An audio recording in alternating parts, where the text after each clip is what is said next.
Hello and welcome to the CapEx Chat. My name is Daniel Lindén and I'm here with my colleague and friend Fredrik Weissenrieder. Thank you, Daniel. Today's topic is on how to close the gap between strategies and the capital decision to achieve what you have said in the strategy.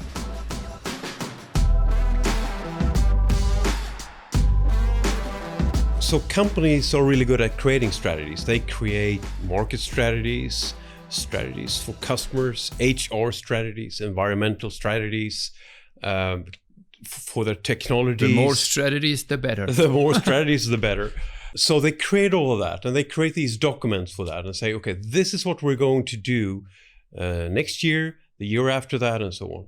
Okay, and then they look at their capital opportunities and they think, okay, so if this is our strategy, we're heading this direction with our company, what should the decisions be from a capital point of view?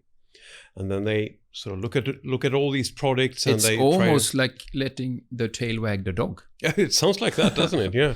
They then list all their project opportunities, and they look at the paybacks and of course what they have to do and so on to achieve then the strategy.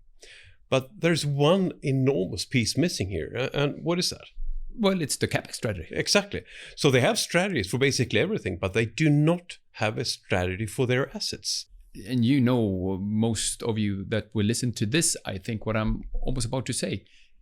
And what is the most fundamental part of a company to start with? Capital. It's the capital. Capital is the reason why a company exists. It's because shareholder or other owners put in capital into a company and they want to return out of that. And so the strategy of allocating that capital, the CapEx strategy, is of course should be fundamental and come before the other strategies. Yeah. And I think that, there are a couple of reasons for why companies walk into this trap, because we've said it before, when you go to university, you read your marketing books, you take all these classes, you take corporate finance classes, you leave school thinking that this is how you should do it. And you you get your first job in an industry somewhere, and this is exactly how they do it. They create all these strategies, and they create all these CapEx projects and the capital budget and so on, and they just keep doing that. And they never thought that there is something that they need between all these other, more abstract strategies and their CapEx project that sort of bridges the two and asks the question, well, is our asset base actually fit? Is it in shape to actually fulfill the strategies or not? I remember so well, we did a project some years ago that had different regions, and the CEO, he had gone out and said, we're going to grow in every region. And if you looked at the asset base, the footprints in these regions, you could, after a while, we could see that, you could do that in some regions, but other regions were not fit. They were not in shape to actually grow. You could maintain or even shrink, but you could not grow. If you tried to grow... Not profitably. So. Exactly. If you tried to grow in those regions, you would lose money. You wouldn't actually be adding money, adding value. You would be losing value, losing money if you try to grow.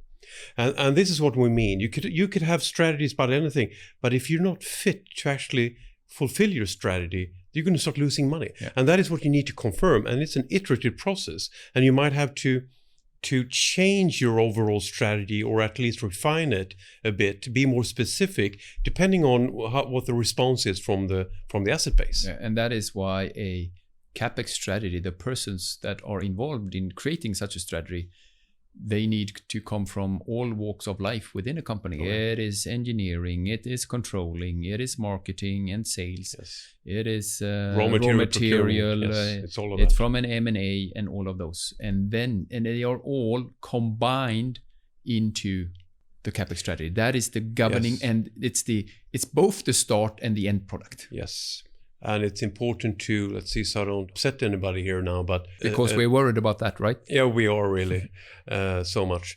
A CapEx strategy cannot be developed by strategy people only. They can participate and contribute. They could drive the process. Exactly, they could drive the process, but they cannot create the CapEx strategy. That is impossible. Yes. We need a cross-functional team to actually do that part. Yes. Not only do you find the best strategy then, you also create the best environment for actually executing the strategy after that. Yeah. If you liked what you heard us talk about today and want to hear more about similar topics, don't forget to click subscribe or follow below. And if you liked what you heard today, press like.